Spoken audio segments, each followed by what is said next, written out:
ni. Ready? Lagi apa dek?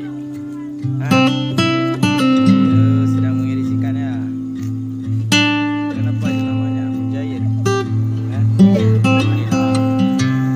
Ya pandai kali ya dek ini.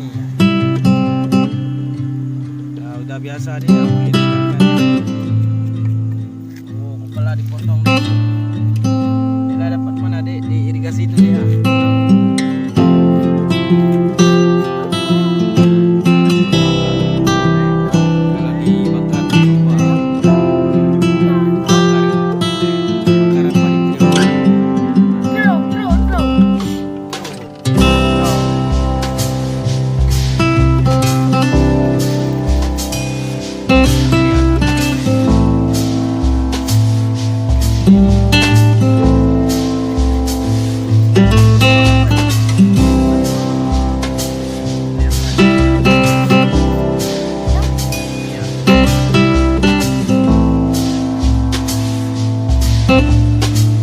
Siapa nama dek?